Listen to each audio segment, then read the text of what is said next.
What do you think makes a meaningful career? What is the difference? Why you prefer coaching over mentoring? How do we distinguish ourselves from the pack? If you're not at the table, you're on the menu. You know? And oftentimes our hands have to get dirty. What could be the best outcome for this situation? I'm Michael. I'm Regine. And this is Gears in Motion.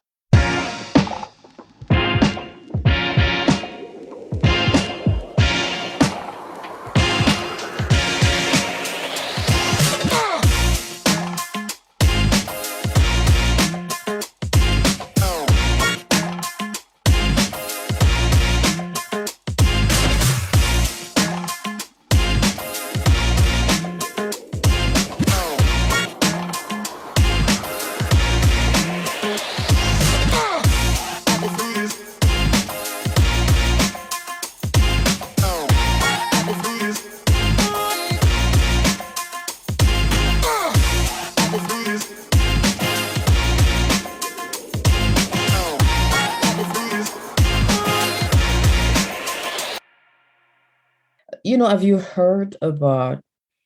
heard from them about some of the challenges that they face? Because that's one thing we've been doing on this program, is talk about the challenges we face in the industry, and especially as a young college graduate. And have you heard any of that? And what would be the most salient one, the one that they experience most often? And are they also able to tell you whether they have found their experience interning, at MDOT and other firms helpful to them in helping them resolve some of their current issues or complaints or challenges? Well, absolutely. I'd just like to share one example. There's a young lady, who happened to graduate with like 3.8. And she had goals that, hey, she works for, I don't want to say the name of the company, but she works for a company, and she just says no matter what, it's very hard. She can't go on to the next level. She's still at a kind of junior level, associate engineer. And that is one of the challenges, where she's feeling like, hey, I'm doing everything I know how. I'm investing time before and after work, and doesn't quite feel valued for the persistence and the quality of work. And she feels like, hey, I was made to believe that I'd be on the fast track, but there may be other people within I would say the work line lineage that would prevent them from moving up, because you can't move up if somebody's in a spot and they don't have another spot. But that has been, coming out of school, you're thinking, hey, if I do X, Y, then Z is promised. So I would love to, I know you can't mentor everybody, but from a leadership standpoint, I've actually researched you, and I saw that, you've done work in Canada, you've done work in multiple companies. It's kind of like that adage that says you got to know when to roll them, know when to hold them, know when to run. But you obviously work your life with strategy. So most of the challenges that students are calling me with, they don't know how to identify the strategy to move to the next level. They don't know how many years that it takes before you are open for opportunity, or how long you should stay with one company if they're not meeting your needs. And truthfully, I know this, you're giving me an opportunity to talk, but you are one that has exhibited the fortitude and resilience to get to the top of your industry, and you still have goals. It's amazing that you described this challenge. I think the last published podcast that Michael and I uploaded on YouTube and on our websites discusses exactly this topic. the invisibility, the lack of opportunities, the lack of plum assignments, and also staying in the office, not necessarily meeting the clients. So some of those challenges that we, women and people of color, face in the industry. We talked about that. We talked about the potential, to what someone can do to actually see if someone will sit with them and listen. Some of that is putting goals in writing, making it part of, the performance review, etc., and talking to your boss. Eventually, though, there comes a point when you feel you're not being valued and heard, that you actually have to make a decision whether or not that's the best place for you to be at, because otherwise you're going to be walking away from a meaningful career and from all the dreams and goals you intended to achieve when you went to school. In the civil, in the engineering, especially, that's very crucial in the engineering industry, because I did some research not long ago, and about half the women who studied and graduated from engineering school after 6, 7 years actually leave the field because they're tired of being invisible, of being practically told that maybe their ideas or they're not as capable, or it's the good old boy network and there is no room for them. And we're hoping, Michael and I, we've discussed that, and we're hoping that with this podcast we help to provide people with the tools that we've been able to use, and see how successful, and sometimes talk to, so we can talk offline about this individual and see how it is not an easy, it is not an easy trajectory career to choose. However, if you're able to make it there and be persistent, uh there are great rewards that come to it, and also the fact that the more we allow for us to disappear from the industry, the less equitable the solution that this industry brings about, the less equitable it is to us and to women and to people, and things will not change. So we will have to make sure that we also embrace allies. There are people who are allies that can also help us to change the needle. And so I'm, it's amazing how some things do not change, but they also can change, with persistence and perseverance and the practice of excellence. So, and sometimes a helping hand. Mm-hmm. Sometimes a helping hand, because we may have all of that and still not be able to move it up, but a helping hand can make all the difference. So of all your students, I know that some of them now are working in the field. Some of them have accepted employment offers from companies in Michigan and outside of Michigan. Are they still, do they remain connected? And are there a source of support for each other? And I mentioned that, James, because earlier you mentioned Director Ajeba.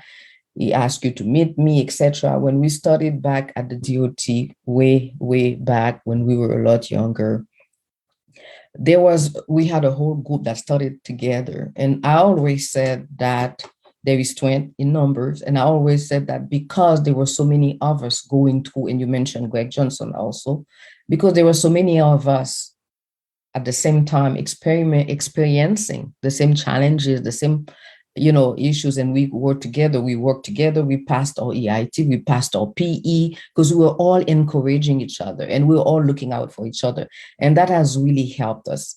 And sometimes I see a diminishing, I see that not being as followed. And that's why I keep telling a lot of my mentees, make sure that you develop reports with others who look at you, with others who are facing what you're facing, because you can encourage each other, you can talk to each other, because being the only one in the room is a very heavy burden to carry. Yeah. And you cannot do it by yourself. So are they still in touch with each other? Do they understand the power of numbers? Yeah. So as someone we both know, I always say we stand on the shoulders of giants. And that thing you said, they do. they're on LinkedIn. There's one gentleman that he calls me all the time, and he's actually getting the people together for me from the first cohort to be able to talk. He said they absolutely stay in touch with each other on LinkedIn and share their lives, what they're doing professionally and personally. So the answer is yes. Great, thank you. Question though that follows up: have we lost any who decided that it wasn't necessarily their cup of tea? Yes. And actually, I don't, even though on paper, because it didn't meet my specific goal, I see that as a success, because why waste time in a field and you're not leveraging passion for it, although you might be able to do the mathematical concepts and be able to relate, but you don't have a drive for it. I mean, I know this is strange. I wouldn't advise this unless it was their passion, but even one young man, he started doing, he said he was doing a rapper or something like that. I'm not laughing at that. It's just polar opposite, but a gentleman is going into legal, a young lady decided to go into robotics. She's going to be part of the panel still, but she works with Amazon as their lead robotics engineer, but she said she got a better understanding and feel for logistics through transportation, and she explored something different. And I couldn't make the connection, but that's what she told me. So I was excited about that. That's a success story. Yeah. Because it doesn't necessarily have to be civil engineering and transportation engineering. There are other disciplines and subvariants of, the engineering, and we need to have everywhere in all of these areas. So I think this is a success story. And James, don't feel bad. My first mentee actually left engineering and went back to school, and she became a nurse. And now she is a registered nurse. I believe she teaches nursing. And she worked for me. She was a mentee. She was a mentee from the time she was in college. I hired her after she graduated. And one day she came to the office and she said, there is no way I can do what you're doing. The level of what it takes, the toll maybe it takes on you, I don't think I'm cut for it. And she was very apologetic. And I had to tell her that she should never be apologetic for choosing herself and what makes her happy. She should never be. Actually, if anything, I've developed a lot of respect for her because she actually was doing pretty well. She had a job, a good opportunity at a career working for me. And she was a civil engineer. She had already passed her fundamental of engineering, was already working. And she left all of that and went back to school full time to pursue. And I can tell you that she probably is a better nurse as a result of that. And that says a lot about you too. Yeah. No, but that is so. So, of course, James, we all know that everything must evolve, right? Nothing stays the same. Nothing can remain stagnant, because actually you just go backwards, right? So what is the next frontier? What do you have next to accomplish? Tell me about what you have next to accomplish yourself, for you. And then the second is about the program itself. What is the next frontier for James Jackson? Okay, so I'll start with me, and thanks for asking that question. I have two personal goals. Okay, one, I have a nonprofit that I've been working on with my son. It's called iMogul, like iPhone iMogul, but it stands for I Motivate Others to Give Unconditional Love. Right. So the focus for that is helping students develop the workforce skills and the training and etiquette to be not only great people in the workforce, but good citizens. A lot of time people don't know their rights as a citizen. And I'm not just saying in terms of police pulling you over, but, when you know what you're supposed to know, you can execute with efficiency, so it's a character building thing that also prepares people for the workforce, but it's called iMogul. And coupled with that, there's a foundation. I'm working with somebody that's helping me out. It's a foundation I'm developing. It's called Somebody Like Me, right? So Somebody Like Me is, I mentioned to you all, my mom had mental health illness, and that forced me to have to go ask neighbors and strangers, hey, can you help me with this, that, and the other? And there's so many people that are dealing with that right now. So I want to be able to provide support to the people that are dealing with, having a parent that has a mental illness and kind of hiding it, because at the end of the day, you wind up behind. But in terms of the program, again, I said we started on the most actionable level of being able to grow one of the most challenged demographic, which is the underrepresented group of people of color. Okay. Moving forward, the Latino community, currently they are 11.3% of the industry, if I'm not mistaken. I read all this information in Forbes and other publications, and the numbers seem to be different, but we're really going to I'm really going to work to develop a program that is all encompassing. We still have to keep the HBCU, but I want to work with our director and our MDOT team to see if we can support the needs of others. We always put women first. So women and minorities, women come in all shades, sizes, and colors, and levels of intelligence, creativity, and all that. So we start with women, but the Native American, Latino, Latinx community, excuse me. And there's Asian and other folks, but we want to develop a focus that people, when you look at, I want to see the color of your genius, the color of your passion. I don't want people to look at, oh, this is a Black person, this is whatever. I want them to see the color of your genius. See how we can fuse that as a rainbow to create opportunities and keep the industry going, so that if you do choose to retire in 20 years, that you will feel confident to know that people are ready and able to take the mantle. Thank you, James. Thank you so much. It is amazing that for people, to view success, to achieve success, and to also have a life of service, of purpose. It's amazing how love is at the foundation, right? It's always there, it's ever present. And that's really what motivates people to achieve, is the love of what you do, the love for other people, the love to contribute to your community. So James, we would like to thank you for all the love that you pour into our, youth to help them achieve success.